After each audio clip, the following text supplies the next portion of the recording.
Assalamualaikum warahmatullahi wabarakatuh. Nama saya Olive Nurul Kanaya dari jurusan Biologi Fakultas Matematika dan Ilmu Pengetahuan Alam Universitas Negeri Padang akan mempresentasikan hasil penelitian saya mengenai studi etnobotani sate Padang di Kelurahan Gurunlaweh, Kecamatan Nanggalo, Kota Padang.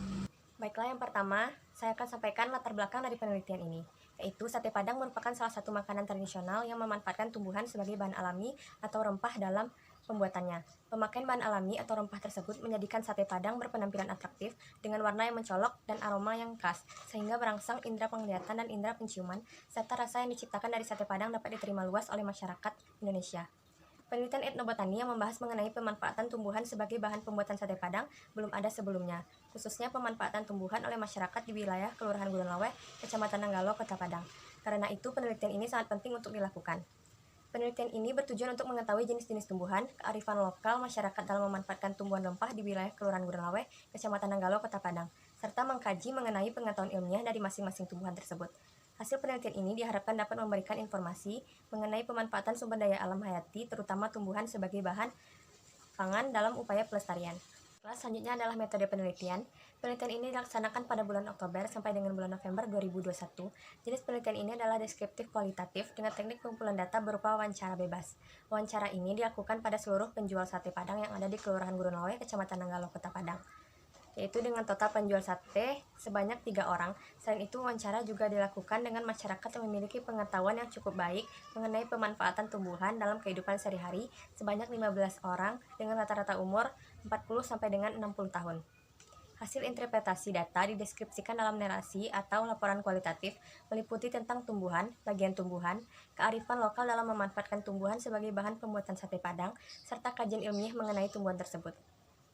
Baiklah, selanjutnya adalah hasil penelitian. Berdasarkan hasil penelitian terhadap masyarakat mengenai tumbuhan yang digunakan dalam pembuatan sate Padang, terdapat 19 jenis tumbuhan yang digunakan.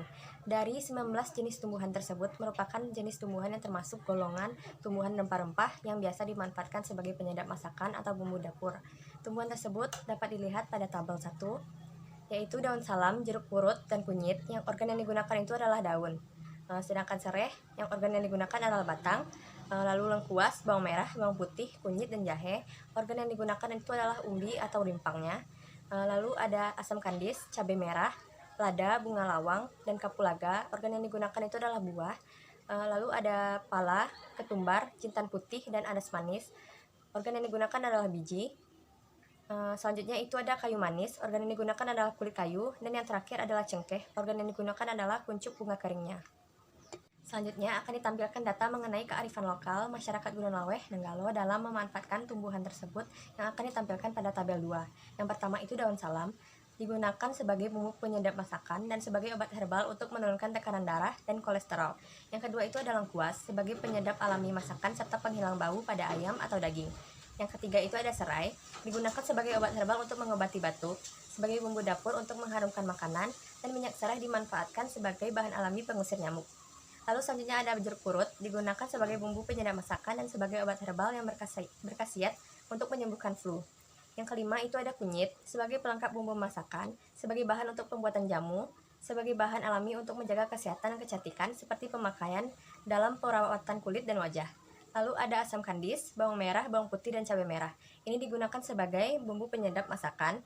Lalu ada jahe, sebagai bumbu penyedap masakan, sebagai bahan untuk pembuatan minuman tradisional dan sebagai obat tradisional.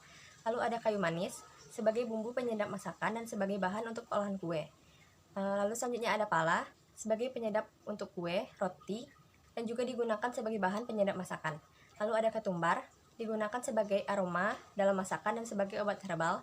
Lalu ada lada, jintan putih, dan adas manis, digunakan sebagai bumbu dapur. Lalu ada bunga lawang, dimanfaatkan sebagai bahan alami pengobatan untuk gangguan pencernaan dan sebagai bahan penyedap makanan. Selanjutnya itu ada kapulaga, sebagai bumbu dapur, sebagai campuran jamu, dan digunakan sebagai obat herbal tradisional. Dan yang terakhir ada cengkeh, sebagai bumbu dalam masakan, sebagai bahan campuran dalam pembuatan minuman tradisional. Baiklah, dalam penelitian ini dapat disimpulkan bahwa dalam pembuatan sate Padang terdapat 19 jenis tumbuhan. Dari 19 jenis tumbuhan tersebut terdiri dari famili yang berbeda. Organ yang diambil dari tumbuhan ini meliputi daun, umbi, rimpang, batang, buah, biji, dan bunga. Berdasarkan pengetahuan masyarakat, selain untuk bumbu masakan, tumbuhan ini juga sebagian besar dapat dimanfaatkan sebagai obat herbal, untuk kecantikan dan juga sebagai campuran untuk pembuatan minuman tradisional, seperti jamu. Berdasarkan studi literatur, tumbuhan yang digunakan dalam pembuatan sate padang ini umumnya mengandung zat flavonoid dan juga tanin. Kedua zat ini bermanfaat untuk antiinflamasi dan juga antimikroba. Selain itu, sebagian besar tumbuhan tersebut juga mengandung minyak esensial seperti minyak atsiri yang bermanfaat bagi tubuh. Sekian presentasi yang dapat saya sampaikan. Lebih dan kurang, mohon maaf. Wassalamualaikum warahmatullahi wabarakatuh.